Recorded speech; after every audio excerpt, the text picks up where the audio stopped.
Hello and welcome to Moral Side of the News, our weekly discussion of today's top stories from a moral, ethical, and religious point of view. I'm Sean Kalin with the WHAS Crusade for Children, and I'm joined today, as always, by a distinguished panel of local religious leaders. Reverend Michelle Penix, Lighthouse Christian Church; Father Joe Graffis, Archdiocese of Louisville; Reverend Harriett Akins-Banman, New Albany Centenary United Methodist Church; Rabbi Stan Miles, Louisville Melton School; and Richard Euler, retired U.S. Army chaplain. We begin this week as we head into the fourth week of the government shutdown with the possibility of more than 500,000 residents losing SNAP benefits in Kentucky. Pray that the government decides to do what they need to do to take care of the people. Kentucky food pantries are now preparing to serve an influx of families in need. Millions of Americans rely on SNAP benefits, or food stamps, to help with their grocery bills. November payments could come to a halt in Kentucky if the federal shutdown continues. So I'm predicting our numbers are going to go up drastically to at least 100 more families. Here in Shelbyville, Amanda Shirley runs a mid-sized food bank at the Centenary United Methodist Church. They're a Dare to Care partner. Typically at the end of the month, as we are currently at, we are seeing about 30 to 50 families a week. And we do expect that number to stay pretty steady over the next month or so. Amanda says at the end of the month, the volume of families in need increases at the food bank as food stamp dollars for the month run out. A lot of families are struggling even with the assistance they currently get. Right now, they're scared. They don't know, some of them don't know how they're going to feed their kids or themselves in the next coming weeks. More than 600,000 Kentuckians rely on SNAP benefits. Governor Andy Beshear says that's 1 in 8 people in our state. Now Tuesday is day 21 of the government shutdown, and Governor Beshear warns SNAP benefits are at stake. The SNAP program is funded through the U.S. Department of Agriculture, but administered by the states, meaning impacts will vary by state.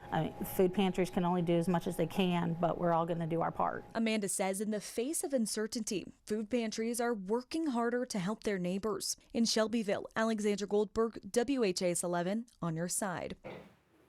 So panel, a lot of folks are frustrated with the government shutdown, both sides of the aisle. What is the responsibility of the moral responsibility to respond when with politics puts food on the line for folks in Kentucky and Indiana? Well, I think it's fundamental, as we would probably all agree, from the scriptures that as a society, we need to take care of those who are most vulnerable, those who are hurting, those who are on the margins, those who are foreigners sometimes, whatever it might be. There's all kinds of scriptural norms for that. Now, obviously, churches and synagogues have to be their part, but they can't do it all because it's enormous right now. And so we need to have some government help in all of that, both locally, nationally, and sometimes internationally as well. So that's, from a moral standpoint, that's our thing. Now, obviously, when you've got political problems, as we have right now, and then we shut down a government, it's very interesting. We can find money for some things somewhere, but we can't find money to feed people. Well, where's our priorities and all of that? I mean, I think priority of food is more important than some other things that are being spent. Absolutely. I think, one of the things that I've learned over these last 11 months from watching this current president function is that he seems to be able to do things that no one else has ever been able to do in that position. Many of his decisions have been halted or paused by the courts, but the majority seem as though they're moving forward. The latest example is the tearing down of the East Wing for this grand ballroom that I think last night I saw has increased from $250 to $300 million. And it just is a reminder that we can do what needs to be done if it's something we want to do. And I think it's of utmost importance that we take care of those families. I went to the grocery a couple weeks ago and called my husband for the first time from the meat aisle to say 2 pounds of ground beef was $16. And I just thought, how do families afford this? How does, you know, a husband and a wife, a couple, a single mom, you know, making more than minimum wage, but even at $15 an hour, they're just barely scraping by. And a lot of families are working poor that depend on these SNAP benefits, not just, you know, those that are disabled or those that are in perilous conditions. And so we have to really ask our government, what is the priority? How come we can't spend money to support these families and especially these children? It really angers me that it holds, like you said, Michelle, the marginalized and the poor as hostages for a government that's still infighting and trying to make decisions. And what is their plan B in the meantime for this great need to feed the people and to care for the people that have elected them to these offices?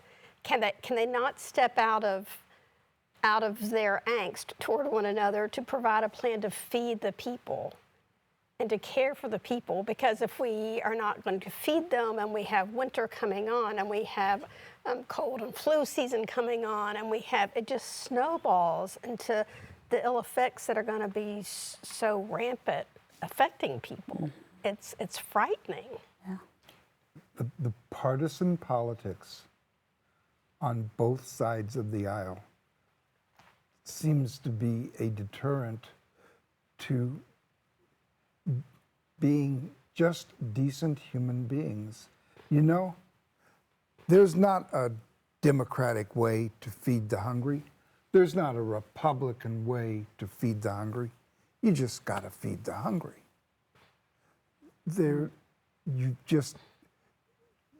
Government exists to help people because it gives us, we can't as individuals do everything we need to do, and we depend on government to help these things happen. Basic human rights, food, shelter, health care. That's simple. And I think that both sides of the aisle need to just decide that they're there to build a better country to help human beings. The cynic in me says that, you know, TSA people are not getting their salaries, and many other people are not getting their salaries, that if Congress shuts down the government on both parties, they shouldn't be paid. And it seems like if they didn't get paid, that would kind of stir some people up a little bit because they're paying a price for their decisions. Right now, when they're being paid and they're not even in Washington, that seems totally unjust in many ways. There are some members of Congress Right. who are foregoing their salaries because whereas the member of Congress is being paid, the people who run their office, their staffs, are not being paid, so they are foregoing their salaries as well. I try to bring the statistics or the historical perspective when I come here, but we did talk about the shutdown several weeks ago, and some of the impacts. They did find the dollars to pay the troops, and as far as what they can do here, there is contingency funds. On an article that I read, and I can't be sure, you never can be sure on the internet these days, but they said, according to the Food Research and Action Center, the reserve is about $6 billion. So, and how much do you need per month? That's what I couldn't find. You know, how much is needed each month to take care of the SNAP funds. But if I go back, and a lot of us can go back and say, oh yeah, our parents and our grandparents used to say, well, those were the good old days. But I think back, for me, these are the good days. It wasn't good days way back when. And I look in terms of income thresholds today are right around 32,000. Back in 1976 is where I'm going to take you. was around 5,800. Countable resources today is around 3,000. Back in '76 was $1,750. I was just above those little thresholds by about $150 to $200. So it's like, okay, I was living like I was in poverty, but yet not according to them. So, and a couple $100 makes a difference. So, Richard, what are accountable resources? what you have in the bank is one thing, and there's other assets. But I had just a little bit too much in the bank, and I made, like I say, I think I was making $6,000 back then. Well, I think you bring up a really interesting point, because I think one of the things that is so difficult for us as Americans is to, a lot of times, have empathy for those that we don't know intimately in their circumstances. And, I'll be the first to admit that, from my past to where I am now, there's a huge gap in terms of resources and what's available to me. But still doing work in the community, there are a couple images that come to my mind. I know one day out near Popple Level Road in GE, where the Dare to Care food bank is for that part of town. And I remember riding past and this long line of cars. And I didn't know at the time that was the Dare to Care food bank, and thinking, is there something I'm missing? Should I be in this line? Only to find out later that they were all waiting for food. I do some work in the Russell neighborhood, and Molo Village has a Dare to Care center, and that line wraps around the strip mall where they give out food. And I really think that some people have a difficult time empathizing, not understanding how you don't have and why you don't have. But I think that's what we can take from this in terms of the call of the church and those who profess a faith, that we have to stand up and advocate for those. We have to demand empathy from all of our congregants, and we have to make the issue real so that everybody knows that thereby, by the grace of God, go I, that I could have been in that situation. It could have been me. It could have been you. And so I think the call is for us to acknowledge that and to be a resource to those families. We're going to be stretched thin in November, I'm sure, if this keeps up. But it's the work that we have to do, because ultimately the scriptures call us to do that, to take care of those without food, to take care of the orphan and the widow. How can we demand empathy, though? I don't understand how that can happen. I think a lot of it has to do with education and teaching people what it feels like. Native Americans had the original saying, never criticize a man unless you've walked a mile in their moccasins. And I think that we don't know, we have to be ushered into what it's like to walk a mile in someone's ears. We have to put before our congregants people in the community who can speak to these issues, even our own members. We've got to tell their stories so that people can make a human connection with it. Because if you're left to your own now, like we've talked about so many times, you go into a silo and you're not even thinking about people that need the help. So I think that's one way that we can create the conditions to demand empathy from our congregants. And I think the good old days, as Richard said, I think everybody had a greater sense of empathy. I don't know whether it's because of religious background or part of the values of our country that we do that. When you were saying that, Michelle, one of our retired priests has just come back from Cambodia, and is a dear friend of mine. He's been over there 35, 40 years doing deaf ministry. And he said the biggest shock coming back for him was in Cambodia, he could buy enough food for a week to live on for $25. And he said, over here, he said, you just bought me lunch, and for two of us, it was $25.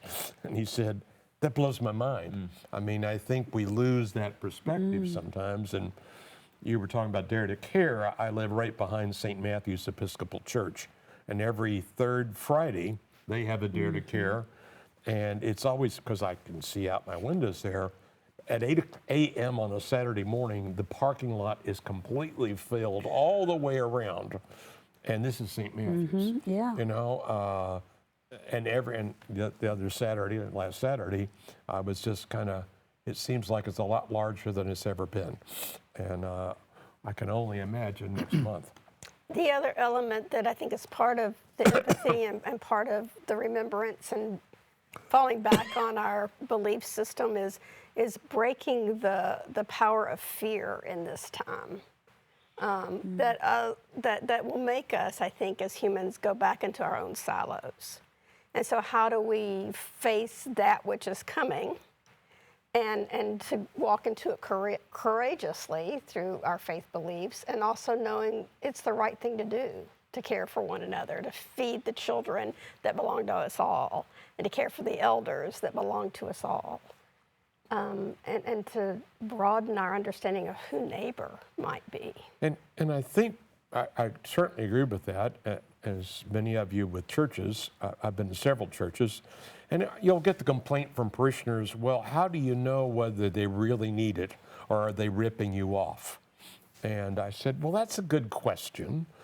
But I said, we've really thought about that. And I said, we don't know. But my guess is it might be 5%. Maybe 10%, but it's certainly not a lot. And do we focus on that, those who are ripping us off, and forget about the other 90%? And I think sometimes in our country, you know, oh, well, some poor folks are ripping us off. Well, some very rich folks are also ripping us off, but we don't complain about that sometimes, you know. So how do we keep a healthy balance? The commandment is simply love your neighbor as yourself. I look upon that commandment with no room for evaluation. You see your neighbor in need, you help your neighbor. You know, my daddy always taught me that, not biblical at all, but he'd say, I think it was an old song, when you cheat on love that's true, who's cheating on who? And so the thought behind it was, you just do what you're supposed to do. You know, do what you're supposed to do, give, and let that rest with them. You did what you were supposed to do. You tried to help, and I think it's important. But I think this is also, again, like you were saying here, this is a time for us to stop and to reflect. You know, one of the things I think about often is, you know, just a year ago where we were as a country and the things that people were advocating for and really fighting for, and how it's important that today we realize that with so much change, our congregants need support so that when the system fails, they can stand and that they can know that God will provide. Don't know how, don't know when, don't know where it'll come from, but it will. It will happen. I did some digging, and initially the food stamp program was during the Depression, which was certainly a needed thing, but it ended because improved conditions in 1943. And because the war had a lot to do with it. People were put back to work. But then in 1964, there was the permanent food stamp program. The war on poverty was declared. We still have poverty. I guess we're still at war. The 70s, standardized, eligible, and work requirements expanded the reach of the program. But in 1964, LBJ said, our aim is not only to relieve the symptom of poverty, but to cure it and, above all, to prevent it. 1996, in the aftermath of a shutdown, Clinton claimed that the Personal Responsibility and Work Opportunity Act ended welfare as we know it. So how did all this work out? We still have poverty. We need to get to the point of seeing how do we eliminate poverty? How do we get people back on their feet? And then use the dollars to take care of the people who can't work, who are disabled and can't take care of themselves. And those statistics are always amazing, and we do need to take people in our own country But, you know, our poverty compared to many other countries, whether it's Africa, Asia, Latin America, and I've been in all of those areas, I mean, we don't even understand what the poverty is. And of course, that's all been damaged as well in terms of our assistance, because we say, well, we got to do ourselves and not those other people. And I think that's, again, against the scriptural norms as well. I'm not sure we have enough time to go on another topic, so let's just stay on this one for the next 7 minutes or so. And I was struck by demanding empathy comment that Stan talked about. And an example, like I have a teenage daughter. In the past several years, she's gone on mission trips to Oxford, Kentucky, and the Appalachia area. And one of the things they do to build empathy is they give them a card, a group of 3 in the group, and they say, here's $50.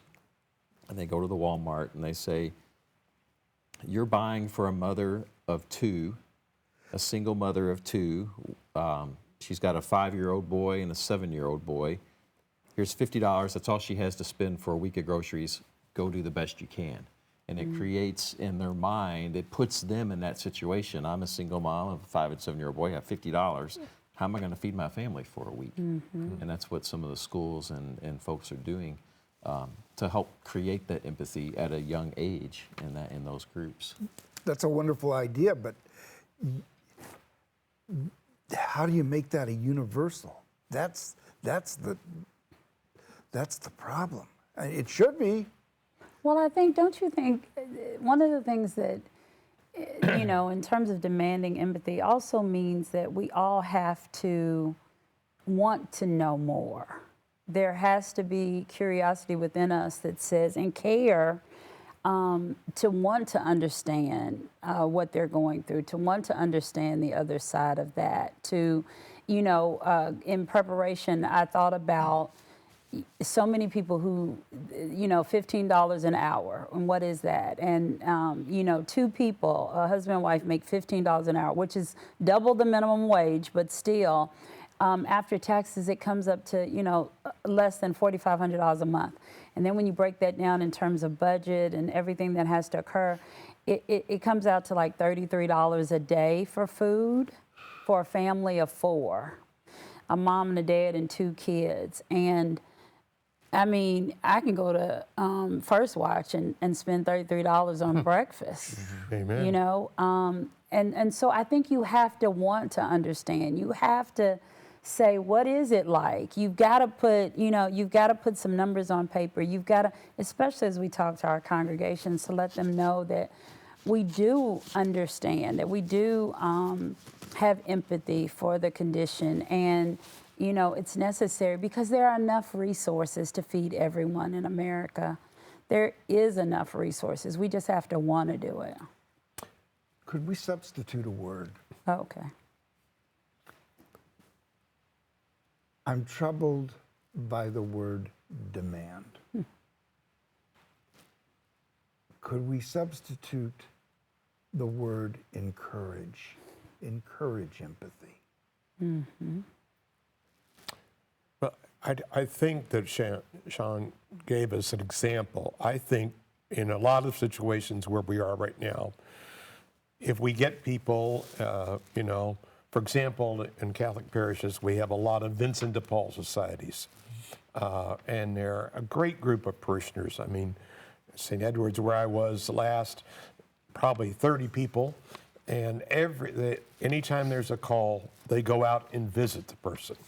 And a lot of people who've experienced that suddenly, just like in many other situations, suddenly have some empathy or encouragement to say, I need to do more. I think when we do with the students, when we do that black and white, when we do that gay and straight, I think Republican, Democrat, when we start to hear from one another and hear their stories, it changes the way we look at things. And unfortunately right now, we all get into these tribes or their social media stuff that separates us from that interaction with people. And the more interaction we have with people in all parts of our society, I think the better off we're going to be. I can go back to, we can take a trek back to the 70s again. We're planning ahead. If you know you've only have this amount to work with, and that's a good example that you made there, we did the same thing, only maybe just slightly differently. I got when I went 2 weeks to my National Guard, they used to call it the summer camp, but now it could be any time during the year, that I knew, okay, I was going to get this amount, and the plan was then to go to the commissary, get shelf goods that will last, and try to get those things that will last us about 6 months. So it's kind of a planning thing too. And if we can maybe help teach some of the people to do some of that planning, would help. Because we were on a limited budget as students, and we've all been there. Know what you have to do and make it work. So. We have about 2 minutes left. Any messages to the lawmakers from this panel? Maybe they're listening and we have a wide reach on WHS Radio. Well, one of the things I'll say that I've heard repeatedly, I spent some time in D.C. Over the past month and have several family members who work for the government and had lots of conversations about the shutdown. They too are not being paid. One works for the NSA and one at Navy Yard, and both of them, to my surprise, both of them are Democrats, both of them said that while the shutdown was affecting them personally, they felt like this was a line in the sand, that they expected the Democrats to continue to hold out, even though it hurt them personally, because they felt like that was the only stop measure for Trump and what he wants to do. So I think there is still a lot of division, a lot of confusion from the whole country around this area. But I think that it always is going to come down to sitting down at the table and listening to one another and having conversations and being willing to compromise. Being 30 willing to seconds compromise. left. Anybody else? That's the key, compromise. People are hurting. Get together, face to face, sit in a room, and do something to alleviate the pain. Great. We'll end it there. Amen. Amen. Amen. Thanks to our panel today, Reverend Michelle Penix, Lighthouse Christian Church, Father Joe Graffis, Archdiocese of Louisville, Reverend Harriett Akins-Banman, New Albany Centenary United Methodist Church, Rabbi Stan Miles, the Louisville Melton School, and Richard Earler, retired U.S. Army chaplain. If you'd like to catch this program again or any episode from last year, jump on YouTube and search Moral Side of the News. And you can also look for us on the WHS 11 Plus app. Thanks for watching this week. Join us again next week for an all-new Moral Side of the News.